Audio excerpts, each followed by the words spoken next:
So Matt, good to meet you, man. Pleasure to meet you, Austin. This is not the first. I've never had to actually sit down with you and talk though. Like this is the most we've ever talked ever. Yeah.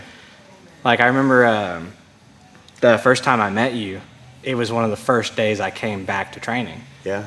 Me too, funny enough, actually. Oh, really? Yeah, I was off for a few months, yeah. Wow. Yeah, Yep. I think I had been off for about 6-7 years. Yeah. And my dad had passed away. And so I was like, I'd always told him, I'm like, hey, you know, like I'll get back into it eventually. And he was always like, man, you need to go back. You need to get your black belt. You would have had it by now. Yeah. I'm like, I know. Of course, things happen unexpectedly. You don't ever anticipate it. And he was one of those guys that if he told you he was going to do something, he was going to do it unless something truly got in the way, you know? And so I felt like the one thing I could do to honor him was to come back. And so after, you know, a couple months of grieving, I called up Jason and was like, hey, I'm coming back. And what's funny is one little tangential side note, and Jason feels terrible about this. When I came in, he didn't know that Jeremy had passed away. That was my stepfather. Oh, okay. But they knew each other from working at the plants and stuff. Right. And I walk in and he's like, I saw your dad the other day. And I was like, I don't think you did. No, I was in Calvert or something, and I swear I saw him. And I was like, Jason, I promise you you didn't. Well, it looked just like him. I almost went up to him. I was like, Jason, he died in like a boating accident 3 months ago. Dude. And the look, and he was like, I'm so sorry. I'm like, hey, I'm good. Yeah, we're good. yeah. I was like, I would have said hi to the guy too. I just would have been like, hey, you look like my dead dad. Yeah. Right. Jeez, man. Oh. Sorry, my humor's a little. No. I'm right there with you, man. It's it sucks what happened with your dad, but I think that, you know, like you said, as far as, you know, honoring those wishes, that says a lot about him as a father and you as a son, that you both had that respect for each other. Yeah. That there was that mutual. I definitely dropped the ball a lot more than he did, but I give myself a little grace because I was the kid. And he expected that. Yeah. Because every father does. You know, we want to raise our kids to be better than us, just like our students. We want our students to be better than us. You know, everyone that I teach or train, you know, that's my goal. In a way, I'm kind of working myself out of a job, you know, where it's like, I want you to be better than me. And it's, you know, that should be the goal of any teacher, is to, you know, to illuminate the path for the student to develop in a way that far exceeded anything that the teacher could accomplish. Yeah.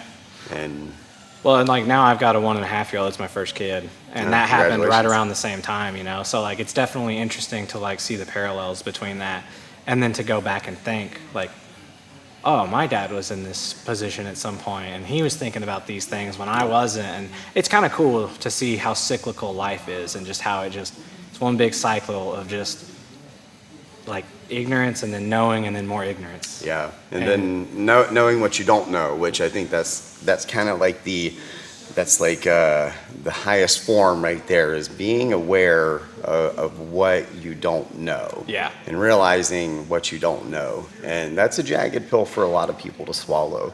And I think that, you know, everyone that's dealt with it at some point, you know, you had to choke it down. You know, have an extra sip of water to wash that down. But you know, it's necessary, in that, you know, that's a mark of maturity, in my opinion.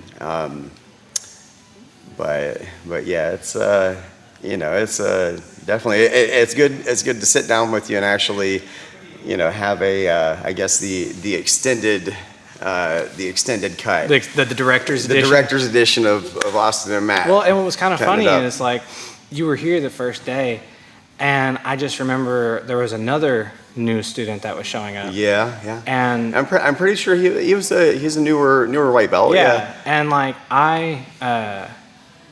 Jason had asked me to put a white belt back on, right? Yeah. Because at the time when I quit, I was a 3-stripe purple belt. Yeah. And so, but I take 7 years off. Jason was like, hey, you know, and I respected it. I was like, yeah, let's see where I'm at, because I don't want to put 3 stripes on a purple belt and come in here and just get flatlined and then discouraged and be like, I don't need to be here. I've lost it all, this, that, or the other. And so I was cool with it. And I've gotten some like mixed reviews from people being like, "Oh, I wouldn't train." I was like, "Have some humility. Like, Yeah. it's all good." Yeah. But What's the big deal? But I remember going in there and I asked Jason, I was like, "Hey, you got a new guy here. Like, do you mind if I show him like some basic movements so that way he's like not lost in the sauce when he walks in?" And a big thing for me is like it's intimidating to come in on your first day. Me and you are 20 years out. Like it's not. We don't hardly even remember it. I was kids, so like. But I know that like the vast majority of people who come in, they don't come back of any school. Yeah. And I feel like a part of that is lost on a lot of people is people love the sport, but they don't know how to like express that love for the sport and get other people excited for it as well. I feel like in a way there's no sales tactic. And I don't mean it to be like a sales tactic, but it's like if you want to sell something to somebody, you got to get them excited for the prospect of having it. Right. And if somebody comes in here and they're lost, they don't know how to shrimp, they don't know how to do this, they don't know how to get through warm-ups, and then you're showing them techniques that are completely foreign to the way that they move. Which most people, that's the case, yeah. So the whole experience is awkward, it's odd, it's not natural, and then you expect them to come back. Right. And then we're surprised that they don't. And I feel like part of that is like there's no... They put the onus on the student to figure out why they're here. And I feel like sometimes we need to like show them or tell them why they should be here and get them excited to want to come back. And so anytime there's a new student, I'm like, "Hey, Jason, can I take them to the private room and like show them?" And part of that, I'm like, "Man, look how cool this is. Like, look at the benefits it's had in my life and the benefit. That it could help you in this aspect when they start opening up about things." Absolutely. But I love it because you were in there, and I remember having a white belt on, and you looked at me. I was coming into warm up because I was going to teach a couple of lessons that day. And yeah. You looked at me, and like I said something, and you looked at me, and you're like, "Where else have you trained?" Yeah, I was like, "You're not a white belt." Yeah, that's not white belts. Don't talk like that. Yeah, you're reciting the deep magic to me. Right. Yeah. And I gave myself away. Yeah. But do you want to know what was a real enlightening experience about having a white belt on and not doing it for fun, like just doing it to be serious? Yeah. I realized there's like quite a bit of elitism in the sport, where upper belts don't want to train with lower belts. Yeah. And I've had a lot of these discussions with upper belts, and I agree with them in so far that they want to get their training in too. Right. And they want to go with somebody who's competent and their reps are more reputable. Yeah. Put a turn of phrase on there, but at the same time, like, for me, it goes back to why are people going to keep coming in if nobody takes them under their wing? And there's no support, there's no encouragement. Yeah, and like you can only get typically speaking, you only grow. It's like goldfish. Do you know much about goldfish? A little bit. I know they can get as big as the container, right? As big as their container. If your container, in a sense, your metaphorical container, is just other white belts. Yeah, that's a small pool. You're only gonna get to a certain point unless you just like really take off, and for some reason it just makes sense to you, and you just start moving well, because it happens. Yeah. But the average person doesn't. Right. And so like I feel like I want to train with my other guys when it's normal class, but anytime there's a new person, I just feel like there's like this obligation that like at least a few of them should separate off and go take them under their wing, because like and even just in general, not even just new people, like I've noticed like purple and up, they don't want to train with they'll train with some blue belts, but only a few, and then the rest of them are just kind of pushed down. And knowing that I was at that end of the room when we're all lined up, and I'm at that other end, but now I'm at this end, and for some reason they won't give me the time of day. Right. And I'm just like, what is going on here? And it really threw me for a loop, and I didn't know what was going on. I thought maybe just people didn't like me, or maybe they were just stuck up. I know it goes a little deeper than that. Yeah, I mean, I think that it's a there's multiple layers, you know. It's kind of like onions, you know. You can keep on pulling back the layers. Yeah. Don't sue us, Pixar. It's please don't. I don't know, that might don't send the lamp after me. I saw what he did to the eye. But you know, and we've talked about this before, actually briefly, that the turnover rate in most jiu-jitsu academies is, a lot of upper belts don't even take the time to learn white belt's name because they know from previous experience, it's like, all right, well, I've been training here for the last 10 years. And in that time, I've seen 2,000 white belts come through. I tried to meet them all at first, but they were gone the next month, or they stayed for 3 months, or it's become like a meme in jiu-jitsu culture, the blue belt, like what's the fastest way to get someone out of your academy? Give them a blue belt and they'll be on their way. And that's sort of that's a multi-layered thing that people kind of, they start thinking that they're capable of some things that they're not, and a lot of that is marketing, and it's not completely wrong, but I think that it sets people up for failure without getting the other piece of that information, because there's talk from some very popular podcast celebrities that back jiu-jitsu up, and they talk about the efficacy of jiu-jitsu.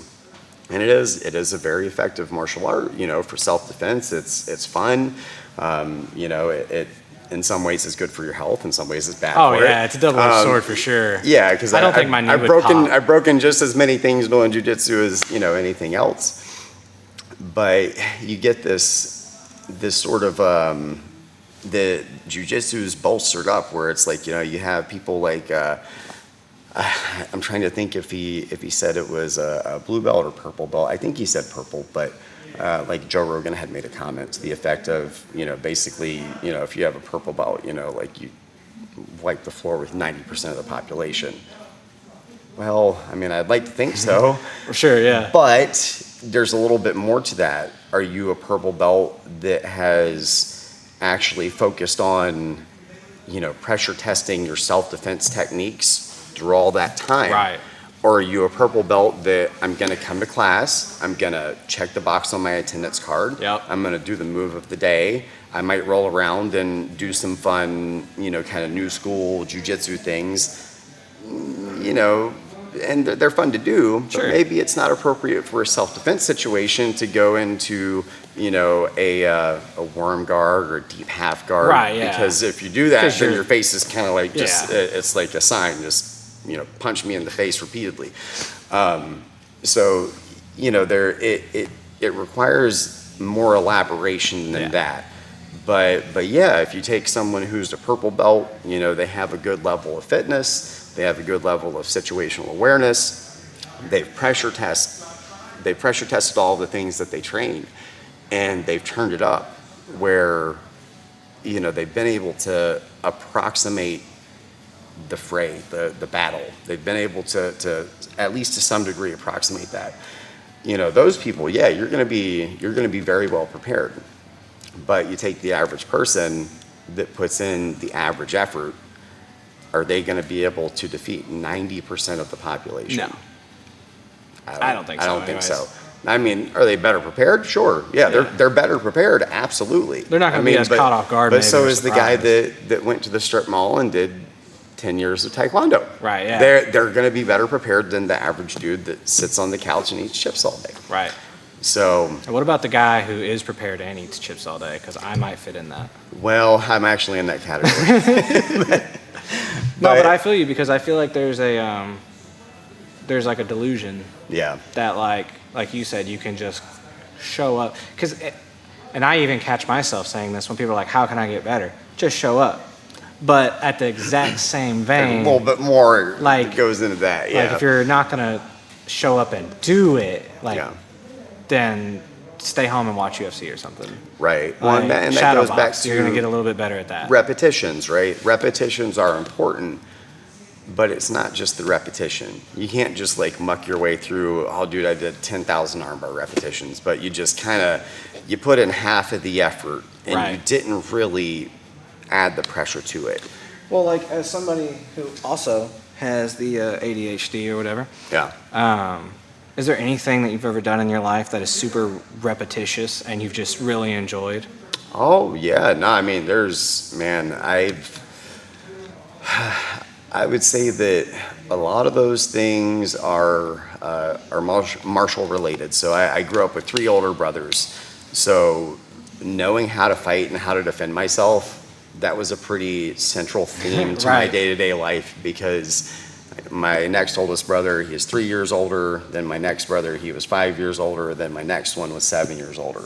So I had all of that growing up. And it was sort of like everyone's personal goal to make Matt tougher. And, so there was really that sort of, having all those big brothers, there was that need, I guess you could say, for me to develop those skills. So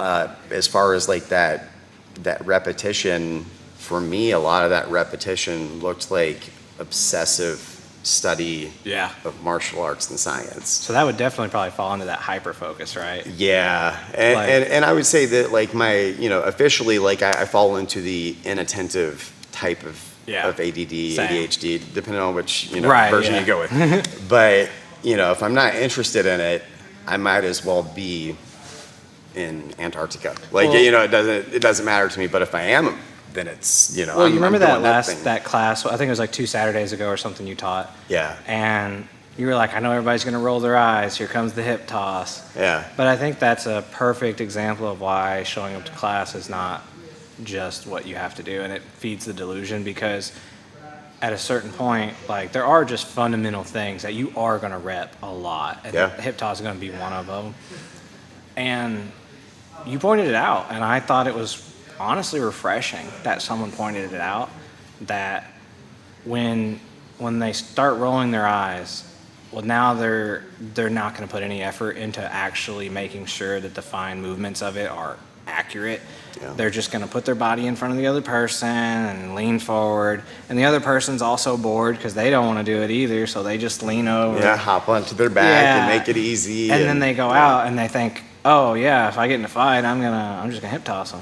And if you train it right, you will. But like, if you train it right. But a lot of people don't, and then those are also the ones that don't like rolling, because when they do roll, and it's good to lose, but at the same time, like, they lose and then they get discouraged, and they're like, well, I can still progress and get my belts if I just show up. Right, and that's what, it's like I guess the fallacy of catharsis. Mm-hmm. It doesn't actually, catharsis, like, people think that, well, if I just do this, then I'm going to be happy. If I can achieve this, then that'll complete me as a person. And I think that, everyone at some point in time, you can be guilty of it. I know that there's been times that I have, whenever, it's like, I know if I just do this thing, man, like, this is what's holding my happiness back. Right. If I just got to do this thing.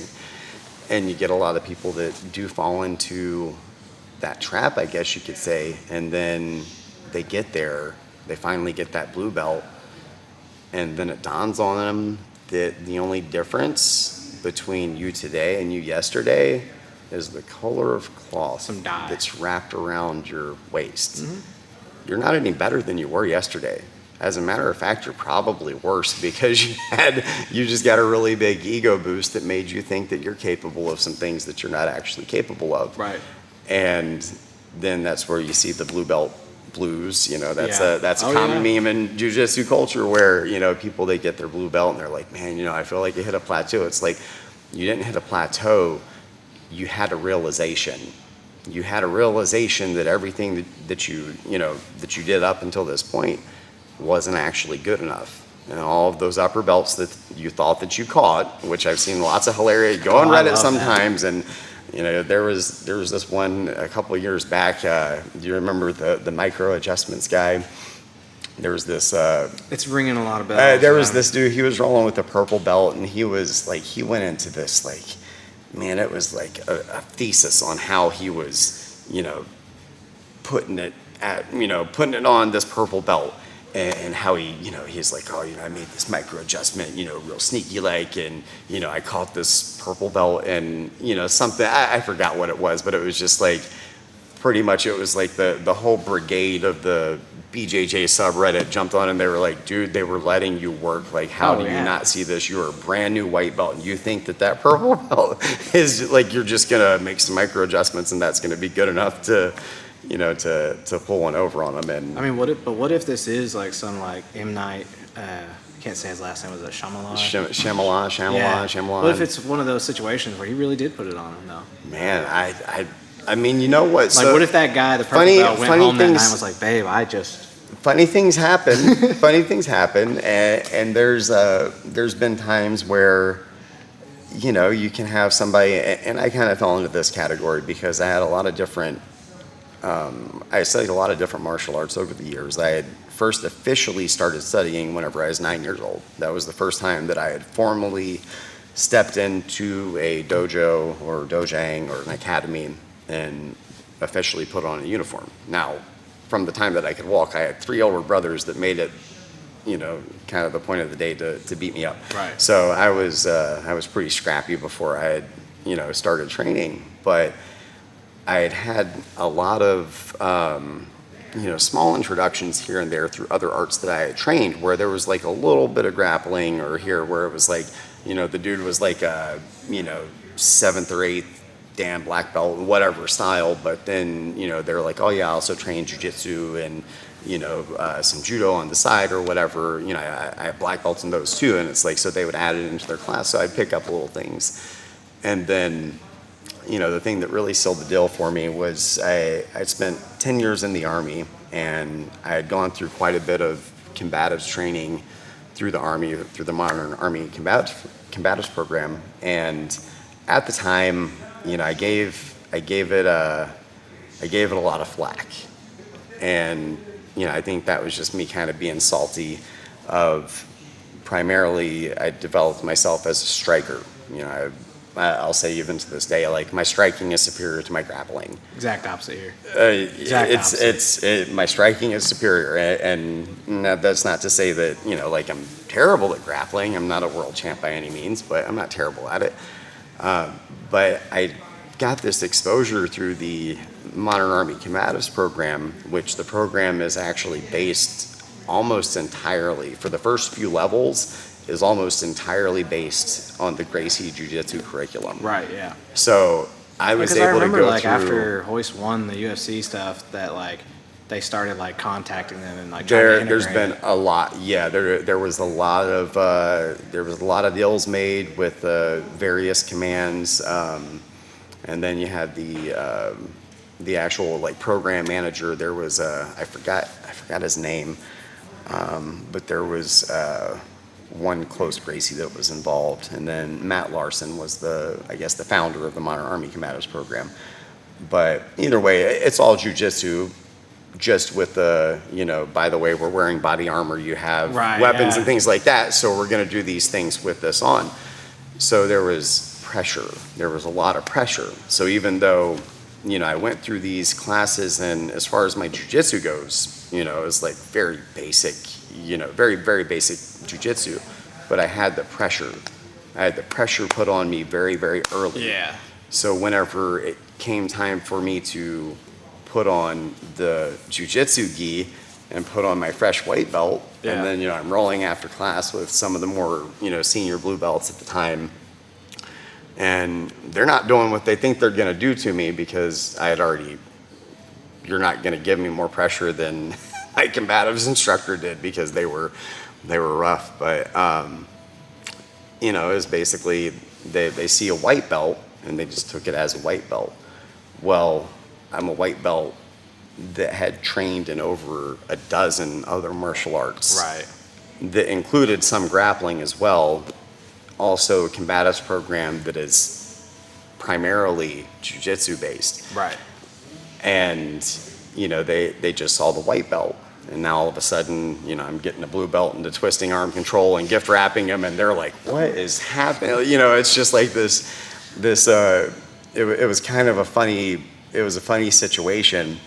And I still, you know, I didn't want to, like, embarrass anyone or step on anyone's toes, but, you know, I was just kind of just going, you know, we're playing. Right.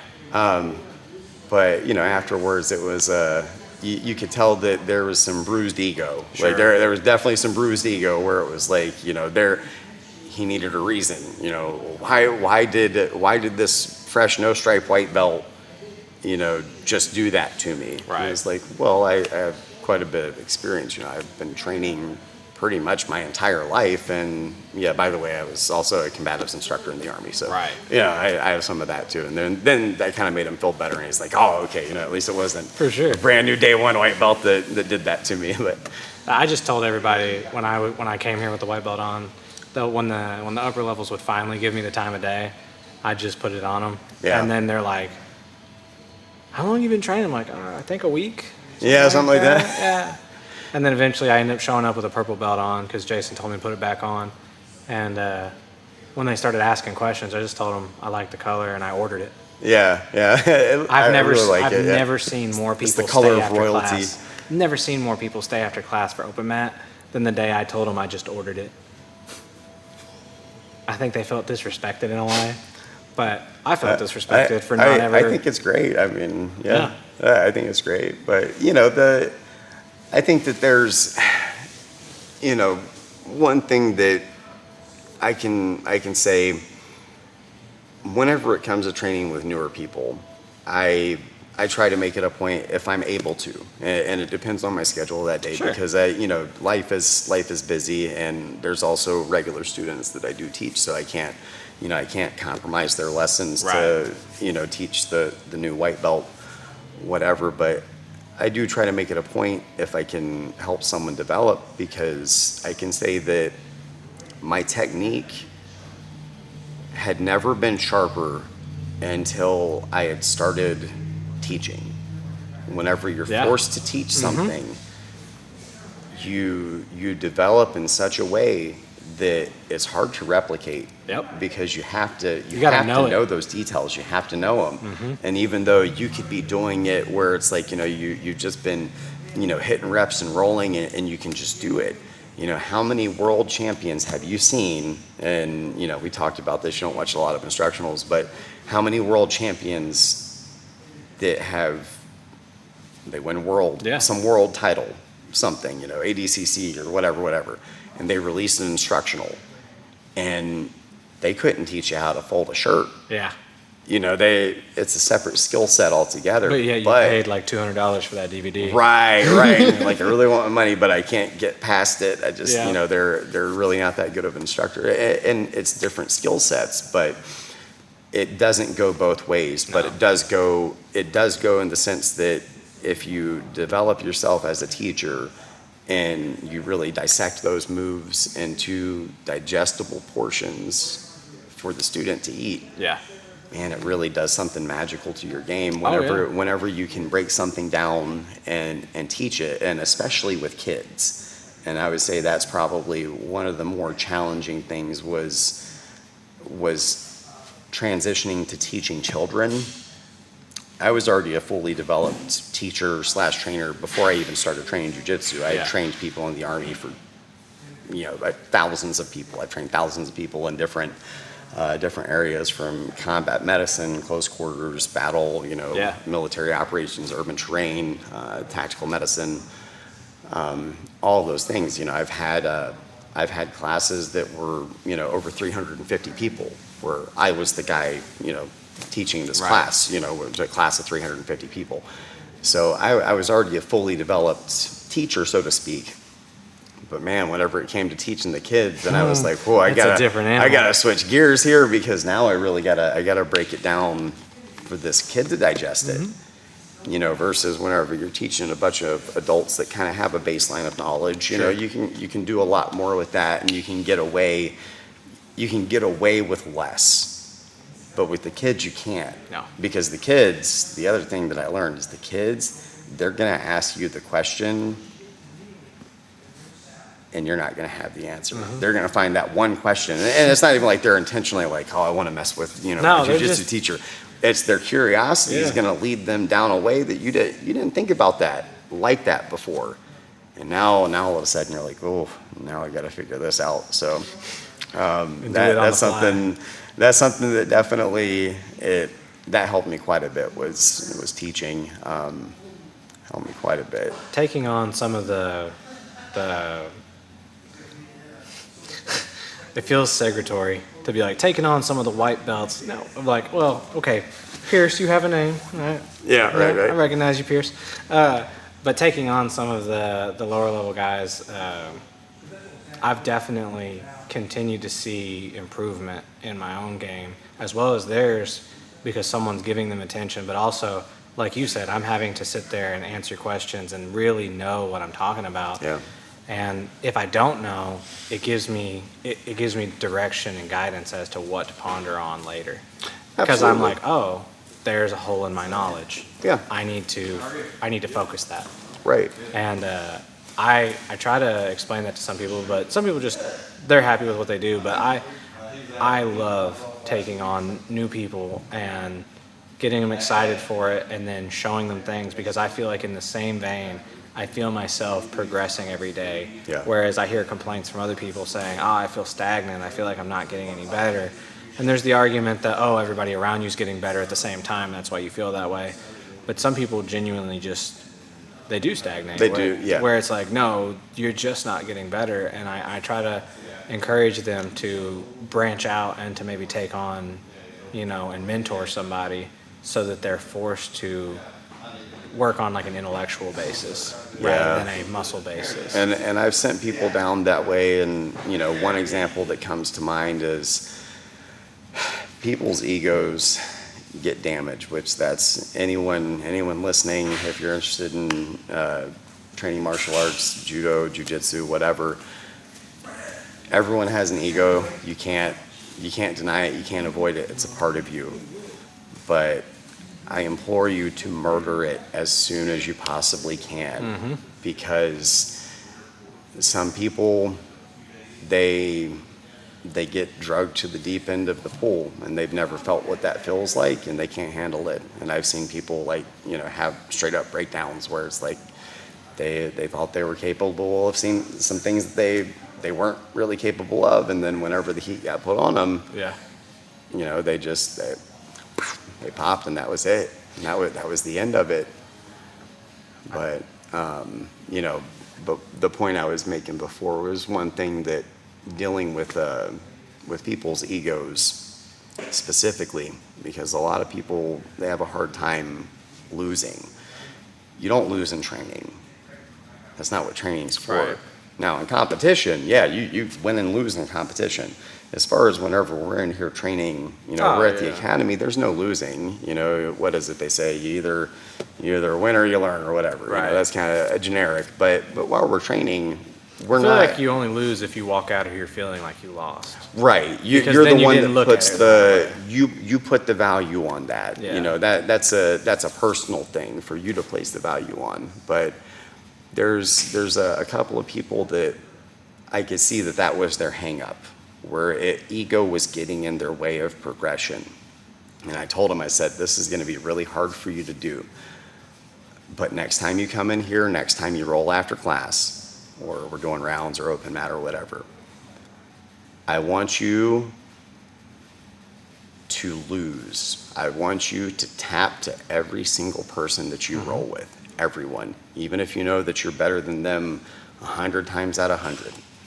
I want you to give them a competitive match, a competitive roll, but you're not going to say anything. You're not going to let them know that this is the plan all along, but you are going to let every person in that room tap you, because you've got an ego that's out of control and it needs to die. Yeah. You need to kill it now. Have you ever, what's funny that you say that is that I see that that's a reoccurring theme in a lot of different Asian cultures and like the things that they put focus into. I don't know if you're a board game aficionado or not. But I played a few here and there. Yeah. You ever heard of a game called Go? Yeah. It's originally is a Chinese. Correct. Yeah. Okay, so you know a little bit more than a little most bit. people. Now it's I don't understand the game. Sure. Other than it's above my level. No, it's not. So, no, it's not. Right now it is, because So I have simple. no idea what I'm doing. So simple. But yes, it's a game of strategy. Correct. And you got the black and white. Yep. They're stones. Stones, yeah. Yep. And you play on the intersections instead of the squares like in chess. You're on the squares. Right. And like I guess in theory, like there's more technical board positions possible than there are like atoms in like the perceivable universe. Wow. Because it's 361 points, and the way you factor up how many individual unique positions you could have on the board is, and this counts to anything. If you want to know the amount of combinations there are of every number between 10 and 1, you take every number between 10 and 1 and you multiply it together. So 361 times 360 times it. So that's how they get that number. That's a lot. But normally when you first learn the game, your instructor or teacher or whatever looks at you and says, the quickest way to get good is to go lose 100 games as fast as possible. Yeah. And I had not heard anybody say what you said since I started playing that game back when I was like 12 or 13. Like I've never heard anybody else say that. So you that's jogged a core memory for me. That was cool. Well, I mean, I think that it's genuinely valuable because I think that, and it's not just jiu-jitsu. There's so many things just in life. You can, and that's what we talked about before. There's so many things that in jiu-jitsu, and I'll always throw judo in there because I'm more of a judo guy, but you know, you can apply so many of the principles to your daily life. And if you do it effectively, it can be truly a beautiful thing, whether it's just embracing the suck, so to speak. If you're having a bad day, well, you know what, today's a bad day. But it wasn't as bad as that time that a certain black belt that weighs like 100 more pounds than me had me in side control and was crushing the life out of me for like 3 minutes straight. It wasn't nearly as bad as that. Somebody. So you know who you are. But it's it really is something that you can apply in so many different ways, and that's what jiu-jitsu and judo is. It's problem solving. It's 3D chess in a way, or it could be Go. I just don't know. You have to play with it. I just don't know how. You'd like it. I would like to play. Yeah. You don't have to, but I think you'd enjoy it. Yeah, it's pretty neat. I would like to check it out, but it's it's all applicable, and I think that it's important to let go of that. It's important to let go of that winning mindset. Now, if you're a competitor, I'm kind of speaking more to I guess you could say the hobbyists. 99% of us. The majority of people, more of the hobbyists. I mean, if you're a competitor, look, if you're a competitor, we're playing different games. Yeah. Like, we're playing different games altogether. As a competitor, you got to have that go after it. You go after 100% because you're going against everyone. Because everyone else is going 100%. But, Sunday open mat? Yeah. Nah, dude, we're not doing that. Like I got work tomorrow. We've got things to do. We've got families, we've got obligations and responsibilities that we have to get after. But I can say, man, that I've seen some beautiful personal transformations whenever people they just let go. Mm-hmm. They let go of that ego, that thing that was holding them back. And ego can be a good thing. Sure. It just depends on how you use it. It drives your level of confidence, and confidence will get you a lot of places. Absolutely. It'll get you in here to be confident enough in yourself too. Which that's huge. Yeah. That's it's huge, even just walking through the door, and that's something. I make it more of a point with my kid students. I make it a point with them to let them know that there's two big days. So the first day is the first day that they tie on that white belt. Yeah. I let them know that that's the hardest belt to get in jiu-jitsu. For sure. Because 99% of the world never even puts it on. Yeah. So right there, you've already done something that's more difficult. Most people are never going to do it. And then the first stripe on their white belt, I say that this is the hardest stripe to get. And the reason it is because most people never get it. Yeah. Most people never get to that first stripe on their white belt. That feels surreal, especially for people like you and I who have been here for so long doing it. It's like, of course. But most people don't, and it's like you've seen it. You've seen it thousands of times where, someone they get real motivated. And then they get their ego bruised a couple of times, and then, it's just not for me. Or, you know, something else. And sometimes, you know, there's legitimate other yeah. issues that come up, and it's not something that everyone can do for a variety of reasons. But more often than not, I would say that 9 times out of 10, it has something to do with someone's ego as to why they didn't come back. You know? Just to sidetrack, because I will get way too sidetracked. Oh, dude, me too. Yeah. You got to keep me on. Oh yeah, I'm right there. Like, keep me on the line. If I couldn't see that clock over there, it would eventually the sun would go down. Yeah, right. The sun would go down, and we'd still be here. Yeah. I don't think we actually made it past the question yet. I'm not sure. No, I don't even think know. so. But I don't We'll care. keep going. This We'll is keep for going. me. Yeah. This is for us. I just want to have good conversations, and if people want to listen to it, then they can listen to it. Right on. You know. Okay. But I am very curious to know about this, because for me, this sounds dramatic, but truly jiu-jitsu was like a lifesaver in my life. Like, growing up, the reason my dad got me in touch with Jason when I was 7 years old is because I was getting beat up at school. Yeah. I was getting bullied. You know, I was the kid that, like, even when I was in my room, I'd lay under the bed, like underneath, and read my book, because then I wouldn't have to be around anybody. Right. You know, I couldn't order my own food, right? Yeah. Like, it was, like, I know that's not a big deal, but just like, it's not anywhere near how I am today. And I don't know that I would have broken out of that shell, because, like, at the time, I had a single mother, and she had 2 sisters, and then there was my grandma, who also wasn't married anymore at the time. And so I was just around a lot of female energy, which was great. I was very nurtured, very nurtured. And I think that a lot of that drove to me being able to be compassionate to others. But without any male energy in my life, I just became very, like, I don't know what to do, you know? And because of that, like, about said predators, but kids at school, I mean, just basically bullies, right? Like, they were preying on me, right? Absolutely, yeah. And it made me not want to go to school. It made me fake being sick. Sure. And I just always think about how would that affected me throughout my life, you know? Would I have gone to the extreme and ended up doing something stupid? Would I have just gone to the other extreme and just lived at home for the rest of my life? Isolated. You know? Right. Yeah.